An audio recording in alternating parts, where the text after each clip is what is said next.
ఈ ఎయిర్ ఇండియాకు ఏమైంది? నిన్న కోల్కతాలో టెన్షన్, ఇవాళ హాంకాంగ్లో ఎమర్జెన్సీ ల్యాండింగ్. అసలు ఎయిర్ ఇండియా విమానాలు సేఫేనా? టాటా బ్రాండింగ్కే బ్యాండు పడేలా ఏంటి నష్టాల పరంపర? సంస్థ ముందు అతిపెద్ద టాస్క్. ఈ మధ్య లాభాలు వచ్చాయి, కంపెనీ గాడిలో పడుతుందనుకుంటే ఇప్పుడేంటి దుస్థితి? ఎయిర్ ఇండియా విమానాల్లో ఎన్ని సేఫ్? ప్రయాణికులకు ఏంటి air tension? Have a look.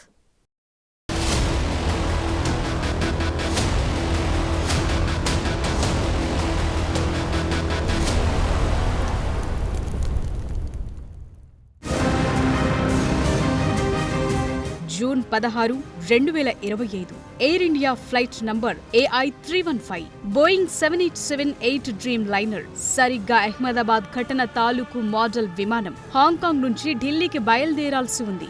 Airport నుంచి ఢిల్లీకి బయలుదేరింది. కొంతసేపటికే సాంకేతిక లోపం తలెత్తింది. వెంటనే సేఫ్టీ ప్రోటోకాల్ కి అనుగుణంగా హాంకాంగ్ కి రిటర్న్ అయ్యింది ఫ్లైట్. హాంకాంగ్ లో విమానం ల్యాండ్ కాగానే బతుకు జీవుడా అంటూ ప్రయాణికులంతా కిందకు దిగిపోయారు. విమానంలో సాంకేతిక లోపం ఎలాంటిదో చెక్ చేశారు. కానీ ఆ చిన్న పొరపాటుతో కంపెనీకి జరగాల్సిన నష్టం జరిగిపోయింది.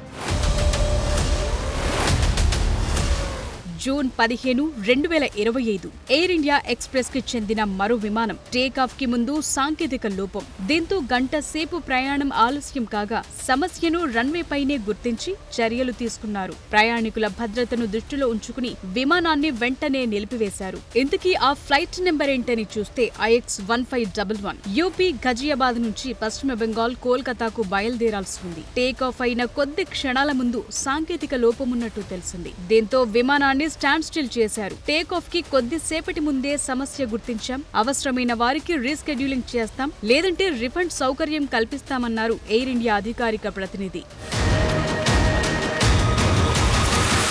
సరిగ్గా అహ్మదాబాద్ ఫ్లైట్ యాక్సిడెంట్ జరిగిన రోజే దుబాయ్ నుంచి జైపూర్ కు వెళ్లే ఎయిర్ ఇండియా ఎక్స్ప్రెస్ విమానం నెంబర్ IX196 రాత్రి 7:25 బయలుదేరాల్సి ఉంది. కానీ సాంకేతిక లోపం కారణంగా సకాలంలో ఫ్లైట్ టేకాఫ్ తీసుకోలేకపోయింది. ఈ సందర్భంగా 5 గంటల పాటు విమానం ఎటూ కదల్చలేదు. ఈ సమయంలో కనీసం ఏసి వేయటం కానీ, మంచినీటి సరఫరా చేయటం కానీ ఏదీ చేయలేదు. దీంతో ఉక్కపోత, ఆకలి దప్పులతో అలమటించారు 150 మందికి పైగా ప్రయాణికులు. విమానంలో సమస్యలు సరిదిద్దిన తరువాత తెల్లవారుజామున 12:44 దుబాయ్ నుంచి బయలుదేరి జూన్ 13, 14 తేదీల మధ్యరాత్రి 2:44 జైపూర్ ఎయిర్పోర్టులో ల్యాండ్ చేశారు. సరిగ్గా ఆ టైంకి ఇక్కడ అహ్మదాబాద్ విమాన ప్రయాణికులు 270కి పైగా మరణించారన్న వార్త తెలిసిన ప్రయాణికులు తాము ప్రాణాలతోనే ల్యాండ్ అవటంతో ఊపిరి పీల్చుకున్నారు.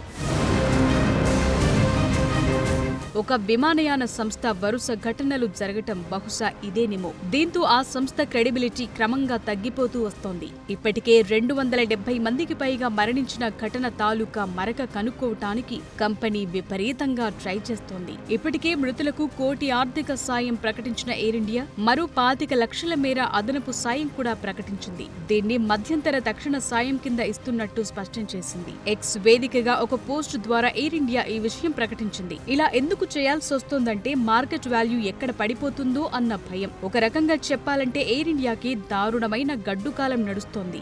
అహ్మదాబాద్ దుర్ఘటన జరిగిన రోజున విమానయాన రంగ సంస్థల షేర్లు పెద్ద ఎత్తున అమ్మకాల ఒత్తిడికి లోనయ్యాయి. మదుపరులు భారీ ఎత్తున పెట్టుబడుల ఉపసంహరణకు పాల్పడ్డారు. ఇంటర్ గ్లోబ్ ఏవియేషన్ లిమిటెడ్ అయిన ఇండిగో షేర్ల విలువ భారీగా దెబ్బతింది. ఆ ఒక్కరోజే 187 రూపాయల మేర పతనమైంది. విమాన ప్రయాణ రక్షణపై ఏర్పడ్డ భూములు, ఎయిర్లైన్ స్టాక్స్ ని ఒక్కసారిగా సేలింగ్ ప్రెజర్లోకి నెట్టాయని విశ్లేషించారు మార్కెట్ నిపుణులు. విమానయాన అనుబంధ రంగాల షేర్లు కూడా నష్టాలకు గురయ్యాయి. Unimech Aerospace, Hindustan Aeronautics, Bharat Dynamics, Taneja Aerospace, Taal Enterprises, MTAR Technologies, Azad Engineering తదితర కంపెనీల షేర్ల విలువ 1.5 నుంచి 4.5% వరకు పడిపోయాయి. ఇక ప్రమాదానికి గురైన బోయింగ్ సంస్థ షేర్లు కూడా పెద్ద ఎత్తున నష్టాల్లోకి జారుకున్నాయి. ఘటన జరిగిన రోజున 8% వరకు పడిపోయింది కంపెనీ షేర్. బోయింగ్ విమానాల అమ్మకాలు సైతం ప్రభావితం కావచ్చని అంటారు. ప్రపంచ దేశాల నుంచి ఆర్డర్లు సైతం తగ్గొచ్చన్న అంచనాలు ఏర్పడ్డాయి. సెన్సెక్స్ 823 పాయింట్లు డౌన్ అయ్యాయి. స్టాక్ మార్కెట్లో ఈ ఒక్కరోజే BSE నమోదిత కంపెనీల షేర్ల విలువ సుమారు 6 లక్షల కోట్ల రూపాయల మేర ఆవిరయ్యింది. ఎయిర్ ఇండియా సంగతి సరే. ఈ యాక్సిడెంట్ ద్వారా ఒక బోయింగ్ బోయింగ్ విమానం పూర్తిగా కోల్పోయింది. దీని ధరే $120 మిలియన్. ఇది ఇండియన్ కరెన్సీలో చెప్తే సుమారు 1000 కోట్లు. దీంతో పాటు 270 మందికి పైగా $1,25,00,000 నష్టపరిహారం. ఈ మొత్తం మరో 300 కోట్లు. వీటికన్నా మించింది కంపెనీ మార్కెట్ వాల్యూ విపరీతంగా పడిపోవటం. ఇది అన్నిటికన్నా మించిన అతి పెద్ద దెబ్బ.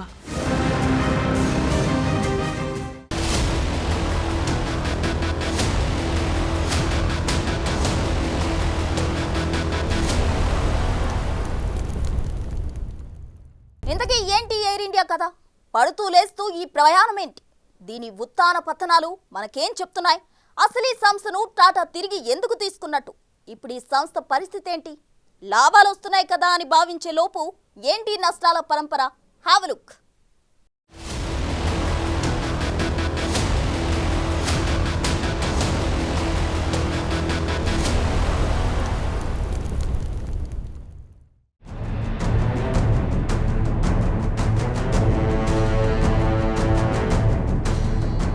ఎయిర్ ఇండియా ఈ పేరులోని ఇండియా అనే పదముండడంతో ఇది విమానయానంలో భారతదేశ ప్రాతినిధ్యాన్ని తెలియజేస్తుంది. దీని ఆపరేషనల్ హెడాఫీస్ కూడా ఢిల్లీలోని ఇందిరాగాంధీ ఇంటర్నేషనల్ ఎయిర్పోర్ట్లో ఉంటుంది. ఇక బెంగళూరు, ముంబైతో పాటు దేశంలో అనేక ప్రాంతాల్లో విస్తరించిన సంస్థ. హర్యానాలోని గుర్గాంలో ప్రధాన కార్యాలయం కలిగి ఉంది ఈ సంస్థ. టాటా గ్రూప్ 74.9%, సింగపూర్ ఎయిర్లైన్స్ 25.1% వాటాలతో ఎయిర్ ఇండియా లిమిటెడ్ అనే యాజమాన్యంతో ఉంది. నవంబర్ 2024 నాటికి ఈ ఎయిర్లైన్స్ రకరకాల ఎయిర్ బస్లు, బోయింగ్ విమానాలతో మొత్తం 102 దేశీయ, అంతర్జాతీయ గమ్యస్థానాలకు తన సర్వీసులు నడుపుతోంది. ఇండిగో తర్వాత ప్రయాణికుల రవాణా పరంగా భారత్లో రెండో అతిపెద్ద విమానయాన సంస్థ. జూలై 11, 2014న స్టార్ అలయన్స్లో 27వ సభ్యునిగా ఉంది ఎయిర్ ఇండియా.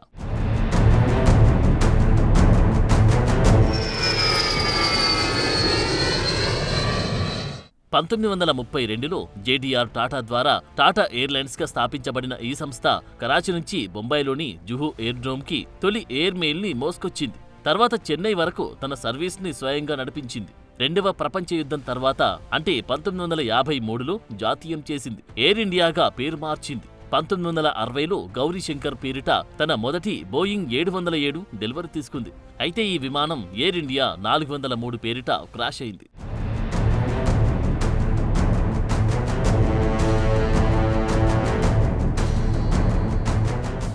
జెట్ విమానం చేర్చుకున్న తొలి ఏషియన్ విమానయాన సంస్థ కూడా ఇదే. 2001 సంవత్సరంలో ఎయిర్ ఇండియా ప్రైవేటీకరణ యత్నాలు సాగాయి. 2006 నుంచి ఇండియన్ ఎయిర్లైన్స్లో విలీనం తర్వాత నష్టాలను చవిచూసింది.